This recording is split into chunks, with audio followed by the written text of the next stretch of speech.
I am Claire B. Dimion, MBE, for services to and accepted on behalf of the lesbian, gay, bisexual and transgender people of Central and Eastern Europe. I am a lesbian and a rape survivor, and I am out and proud of both. Your Royal Highnesses, I have been asked to speak by female survivors of rape and other forms of sexual violence in Brighton, Hove and Sussex.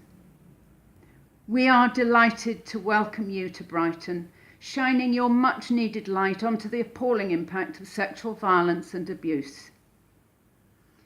We are reaching out to you as we wish to make you fully aware that we find ourselves in an unbearable situation, because we no longer feel we can safely access full rape crisis provision in Brighton and Hove because these services are no longer biologically sex segregated, as they always have been in the past. We are not against anyone.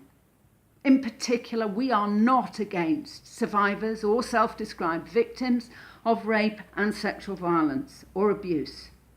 However, we are for ourselves and for our mothers, our daughters, our sisters, the 1 in 5 women who have been subjected to rape or serious sexual assault. We carry the burden of knowledge that I, would not have survived or recovered so well without female-only, biologically sex-segregated services and spaces. I benefited from 24/7, 365 access to rape crisis helpline support in the late 80s. These are services and organisations to whom we knew we could always turn when subjected to compounding harassment, whether on the street, in the workplace, at home, or online.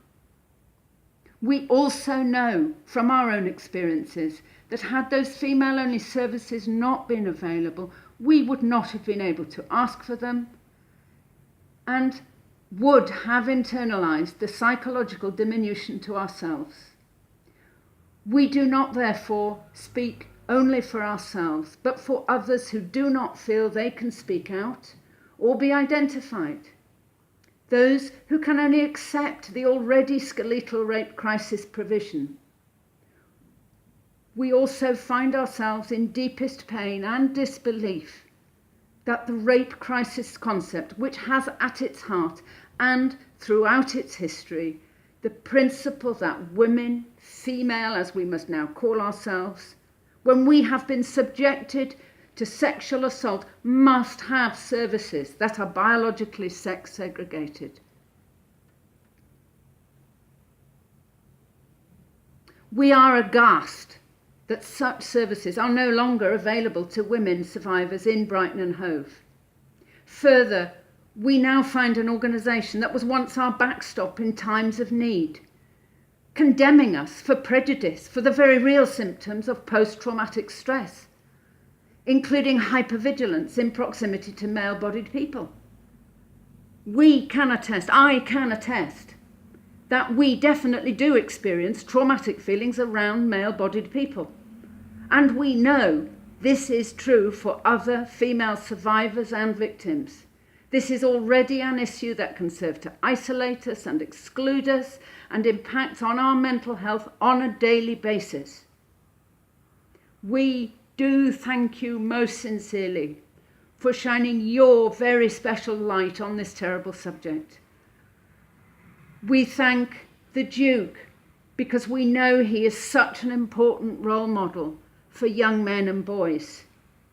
We know that this raises up and empowers all survivors and victims of rape and other sexual violence, redressing the overwhelming injustice and prejudice that we face in all walks of life. We are delighted to see you here in Brighton, in your royal county of Sussex. We hope you will have a lovely day.